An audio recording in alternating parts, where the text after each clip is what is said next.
नमस्कार, आप देख रहे हैं City24 में हूं आपके साथ रेणु देवड़ा। आइए नजर डालते हैं शहर की गतिविधियों पर। धार्मिक नगरी उज्जैन शहर में कार्तिक मेले की शुरुआत देवउठनी 11 से गधों के मेले के साथ होगी, जिसमें पूरे देश से 4 से 5 हजार जानवर बिकने के लिए यहां पहुंचेंगे।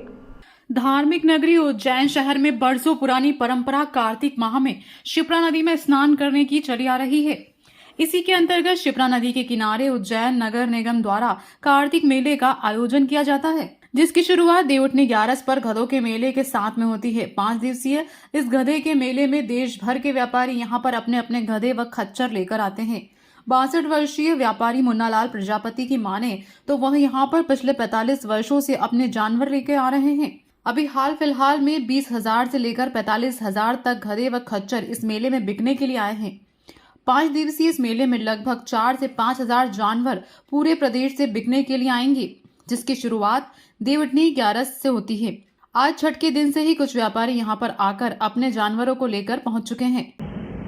ये दादा बताएं, गधों का मेला लगता है, कितने सालों से लग रहा है? ये साहब में 45 साल की तो उम्र मेरी हो चुकी है।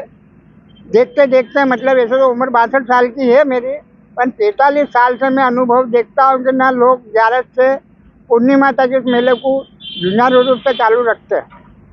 राजगढ़, खिलचीपुर, जावरा, सोये, सुसनेर, तुम्हारे रऊ, विजलपुर, खंडवा, वड़वा, इधर रतलाम, मंदसौर, नीमच, नागदा, पेटलावत सभी दूर के लोग ना आते हैं और पूर्णिमा का स्नान करके वापस अपने घर चले जाते हैं जानवर ले। क्या प्रथा चली आई है जो ये साहब ये दिवाली के बाद क्या पहले प्रजापति ये वाहन नहीं थे, तो ये भट्टों पे काम करते थे हम लोग, तो मट्टी के वास्ते इनको खरीद के। कितने से रेंज चालू है? ये कम से कम अभी इस दौर में देखते हुए 20,000 से लगा के 45,000 तक के जानवर है भाव। कितने गधे व खच्चर यहाँ पे देखते? ये अभी तो हाल फिलहाल थोड़े ही हैं, 5, 50, 200 कम से कम ये आ जाएंगे। 4-5 हजार जानवर अभी कल परसों से आना शुरू हो ही है। वो आज छठ हुई है, वर्तमान में अभी 2-3 दिन घट रही है 11 से, 5 दिन तक चलेगा पूर्णिमा तक। कितने तक के गधे? ये अभी 20,000 से लगा के 45,000 तक के ये घोड़े हैं खच्चर। कहाँ से आए ये? अभी ये सेंधवा से भी लाए हैं, कुछ अपने जीरापुर, माचलपुर से भी आए हैं। ये अभी 2-3 व्यापारी आए हैं, बाकी के तो अभी आना बाकी है। ठीक है, आपका नाम बताएं। मेरा नाम मुन्नालाल प्रजापति। कहाँ से हो? महावीर नगर, पिपली नाका। भारत की जीत के लिए महाकाल मंदिर में भस्म आरती में हुई विशेष पूजा। विश्व प्रसिद्ध बाबा महाकाल के आंगन में भारत ऑस्ट्रेलिया फाइनल मैच को लेकर बाबा का भस्म आरती में विशेष पूजन अर्चन किया गया। भारत की जीत के लिए महाकाल से विशेष प्रार्थना की गई। पुजारियों ने इस दौरान टीम इंडिया का फोटो रखकर भारत की जीत के लिए महाकाल से प्रार्थना की। भारत और ऑस्ट्रेलिया के बीच रविवार को मैच खेला जा रहा है। जीत के लिए कई जगह पूजा चल रही है। भारत विश्व कप जीतने से एक कदम दूर है। ऐसे में भारत की जीत के लिए महाकाल मंदिर में पूजन कर विश्व कप जीतने की प्रार्थना की गई। विश्व कप का फाइनल रविवार को भारत और ऑस्ट्रेलिया के बीच खेला जा रहा है। वनडे वर्ल्ड कप 2023 का सबसे बड़ा मुकाबला यानी फाइनल आज मेजबान भारत और 5 बार की विश्व विजेता ऑस्ट्रेलिया के बीच खेला जाएगा। मैच दुनिया के सबसे बड़े क्रिकेट मैदान अहमदाबाद के नरेंद्र मोदी स्टेडियम में दोपहर 2 बजे से शुरू होगा। भारत की जीत के लिए पहले भी कई अनुष्ठान महाकाल मंदिर में हुए हैं। महाकाल के भस्म आरती में विशेष पूजा कर जीत की प्रार्थना की गई। ऑस्ट्रेलिया और इंडिया के बीच वर्ल्ड कप के फाइनल मुकाबले पर देश और दुनिया की नजरें टिकी हुई है। क्रिकेट प्रेमियों में फाइनल मुकाबले को लेकर खासा उत्साह देखने को मिल रहा है। महाकाल मंदिर में पंडित महेश पुजारी ने बताया, पूरा देश भारत की जीत की प्रार्थना कर रहा है। भारत जीते, देश का नाम रोशन करे। भगवान महाकाल से टीम इंडिया की जीत की कामना की है। किस प्रकार की कामना की भस्म आरती में गंगा जली के साथ? आज जो भारत का क्रिकेट का जो मैच है विश्व कप के लिए, उसके लिए भगवान महाकाल से प्रार्थनाएं दुआएं की गई कि भारत विश्व गुरु बने खेल के मामलों में। यहाँ जो विश्व कप भारत में आए ऐसे कामना करते हैं। गंगा जली से भगवान का जलाभिषेक किया, प्रार्थना की है और हम देश के लिए यही कामना करते हैं कि खेल के मैदानों में भी हमारे यहाँ तो ये परंपरा और संस्कृति रही है कि मंत्रों के द्वारा ही सारे आयुध और ये चले जाते थे, जिससे कि सारे काम हो जाते थे। अब आज के समय में हम ये कामना करते हैं कि देश के अंदर अधिक से अधिक विजय हो खिलाड़ियों की, और सरकार भी उस पर पूर्ण रूप से ध्यान दे कि अधिक से अधिक ओलंपिक में भी विजय श्री मिले सबको, ऐसे यहाँ भी है तो विजय श्री मिले और विश्व कप भारत को आए, यही कामना करते हैं, यही दुआ करते हैं। आज भस्मार जी ने कैसी कामना की? आज महाकाल में बहुत अच्छे से प्रार्थना की गई है कि बाबा महाकाल विश्व कप को भारत में ही लेकर आए। क्या नाम आपका? पर्व संजय शर्मा। कांग्रेस के प्रत्याशियों ने ईवीएम की निगरानी के लिए कार्यकर्ताओं की ड्यूटी लगाई है ताकि ईवीएम में सत्ता पक्ष से कोई गड़बड़ी नहीं कर सके। विधानसभा चुनाव के लिए 17 नवंबर को मतदान के बाद अब 3 दिसंबर को होने वाली मतगणना का सभी को बेसब्री से इंतजार है। अब तक शासकीय इंजीनियरिंग कॉलेज में स्ट्रांग रूम में ईवीएम मशीनें रखी गई हैं। अफसरों का कहना है कि यहां मशीनें सीसीटीवी व सरकारी सुरक्षा कर्मियों की निगरानी में हैं। इधर इस बीच जिले के 5 कांग्रेसी प्रत्याशियों ने ईवीएम की पहरेदारी के लिए अपने निजी सुरक्षा कर्मी तैनात करने के लिए आवेदन दिए हैं। इन्होंने जिला उप निर्वाचन कार्यालय व प्रशासन को आवेदन कर अनुमति चाही है। निर्वाचन कार्यालय ने बताया कि नागदा खासरोद के कांग्रेस के प्रत्याशी दिलीप सिंह गुर्जर, महिदपुर के दिनेश जैन बोस, तराना के महेश परमार, उज्जैन दक्षिण के चेतन यादव व घटिया के रामलाल मालवीय के आवेदन आए हैं। इन सभी को अनुमति जारी की जा रही है। ऐसे में अपने निजी सुरक्षा कर्मी या कार्यकर्ता भी ईवीएम की सुरक्षा के लिए तैनात कर सकेंगे।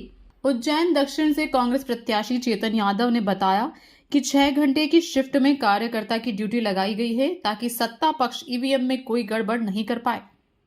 हमारे समस्त कार्यकर्ताओं में बहुत जोश है और जनता का जो बहुमूल्य मत ईवीएम के अंदर कांग्रेस के पक्ष में और उज्जैन शहर के वातावरण के पक्ष में गया, उसकी सुरक्षा के लिए सभी कार्यकर्ता तत्पर भी हैं और लगभग 4 से 5 व्यक्ति प्रति 6 घंटे वहाँ पर रहेंगे ताकि किसी भी प्रकार का कोई भी ईवीएम के साथ छेड़छाड़ ना हो सके। ऐसा लगता संभावना कि कर सकते हैं? हाँ, जितना सुना है पूर्व के जितने भी अनुभव रहे हैं उसके आधार पर तो सभी की शंका रहती है और कार्यकर्ता जो है वो चाहते हैं कि आप अपनी तरफ से कोई कमी ना छोड़ें क्योंकि जनता ने बहुत भरोसा करके आप लोगों को मत दिया है।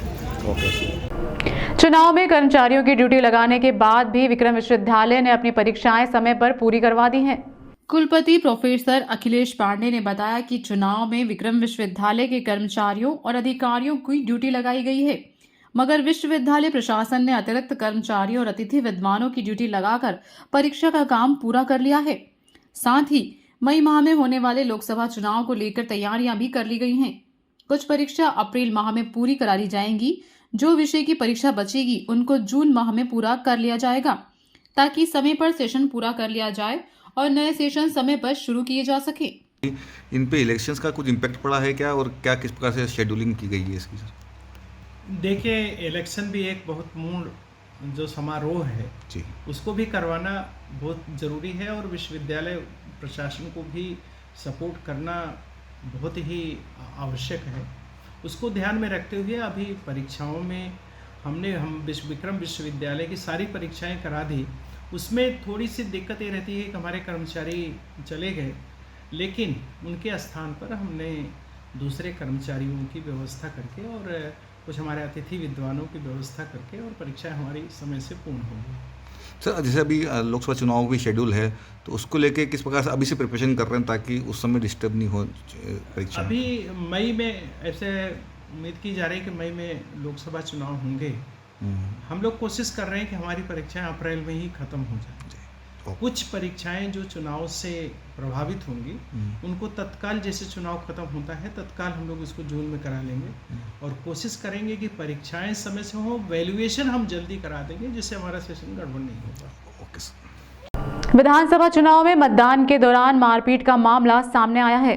कानीपुरा क्षेत्र में भाजपा प्रत्याशी के समर्थकों ने कांग्रेस के प्रत्याशी के समर्थन में पोलिंग बूथ के बाहर खड़े युवक के साथ मारपीट कर घायल कर दिया, जिसका जिला अस्पताल में उपचार जारी है।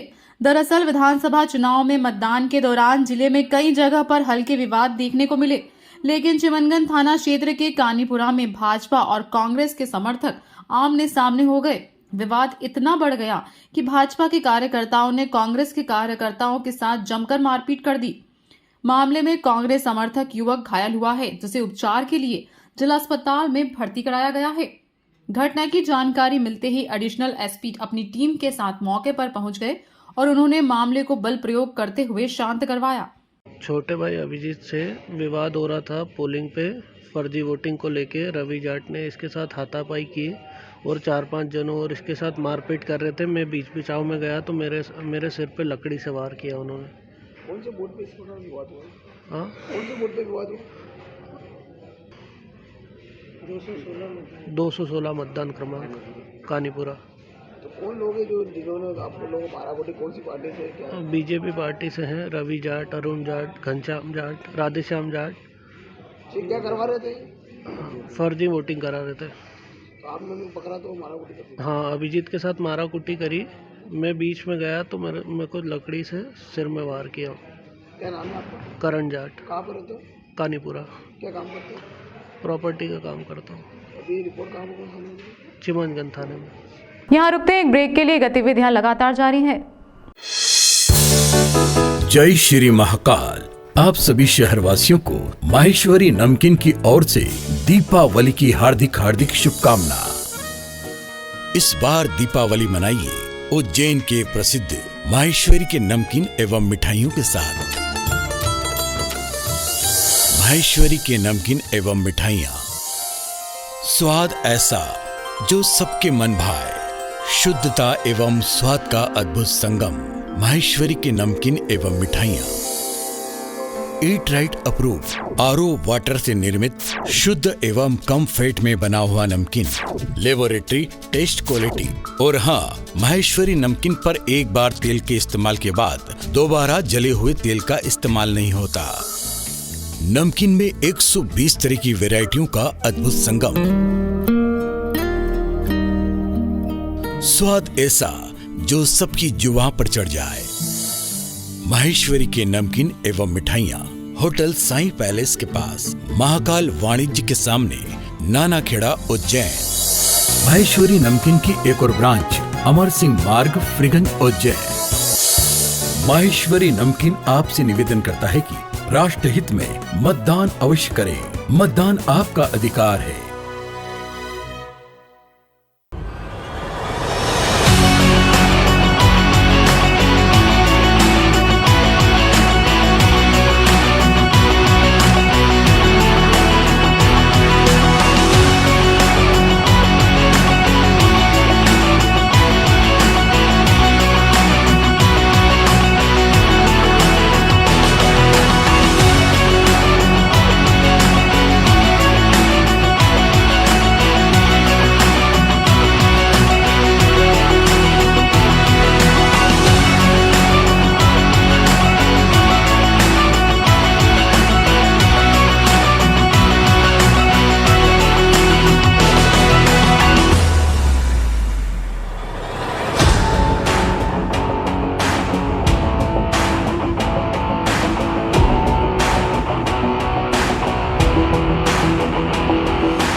ब्रेक के बाद फिर आपका स्वागत है।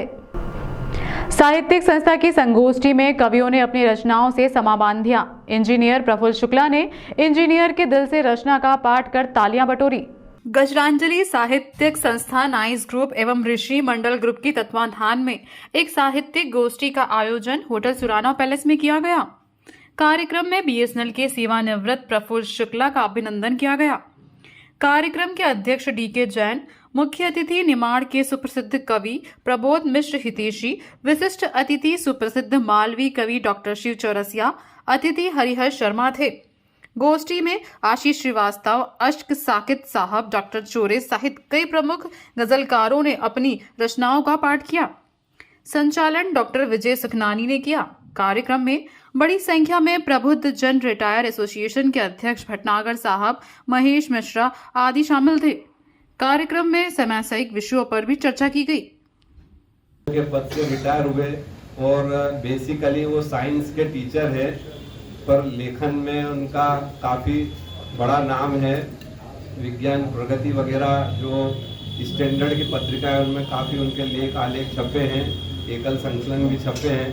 तो मैं ज़्यादा आपका वक्त नहीं लूँगा। इंजीनियर मन से कविता, एक कविता मैंने लिखी है, लगभग हर जगह एक इसको मेरे इंट्रोडक्शन के रूप में सुना देता हूँ। मैं अभी तो लिखने का प्रयास ही कर रहा हूँ। मैं सभी इंजीनियरों को ये मेरी तरफ से समर्पित है। तकनीकी से नाता था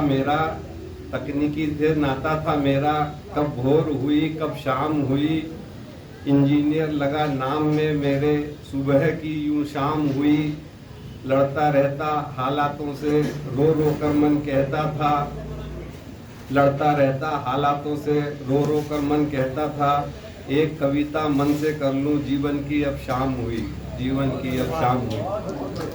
तो जीवन की अब शाम हो रही है, 60 साल का पूरा हो गया हूँ, तो थोड़ा सा आशीष जी और इनसे लिखने का कोशिश करूँगा, सीखूंगा। और आप लोग सब आए, मुझे बहुत अच्छा लगा। मजदूर का यह आत्मकथ्य है कि हमने युगों युगों का इतिहास लिख दिया, तुम पढ़ नहीं सको तो हमारा है दोष क्या, तुम पढ़ नहीं सको तो हमारा है दोष क्या, हमने बहाया श्वेत मातृभूमि के लिए, हमने बहाया श्वेत मातृभूमि के लिए, और हम जिए तो जिंदगी का साज बनिए, और हम जिए तो जिंदगी का साज बन जिए। तो बांध की ऊंचाइयों पर हम चढ़े सदा, कि बांध की ऊंचाइयों पर हम चढ़े सदा, और हर नदी का पुल हमारी पीठ पर सदा, तो हर नदी का पुल हमारी पीठ पर सदा। ऊंचे भवन जो बन रहे हैं इस तरफ दूर, ऊंचे भवन जो बन रहे हैं इस तरफ दूर, हमको वहाँ ढूंढिए मिलेंगे हम। चारधाम मंदिर स्थित द्वारकाधीश भगवान को 56 प्रकार के पकवानों का महाभोग लगाकर अन्नकूट का पर्व मनाया गया। वैसे तो भगवान को निरंतर ही नैवेद्य लगाया जाता है, किंतु दीपावली के बाद भगवान को 56 प्रकार के पकवानों का भोग लगाने की परंपरा है। इसी कड़ी में भगवान द्वारकाधीश, जो कि खान पान और वैभव के शौकीन माने जाते हैं, उन्हें 56 प्रकार के व्यंजनों का भोग लगाया गया। इस मौके पर उज्जैन जिला कलेक्टर कुमार पुरुषोत्तम, पुलिस अधीक्षक सचिन शर्मा, माखन सिंह, अशोक प्रजापत, कमलेश पंचोली, राम लखन, मनीष शर्मा आदि बड़ी संख्या में शहरवासी मौजूद रहे। भगवान ने अपने आप हो गए, मुख केवल उनका भगवान का और बकाया सब। इसका मतलब ये भी है।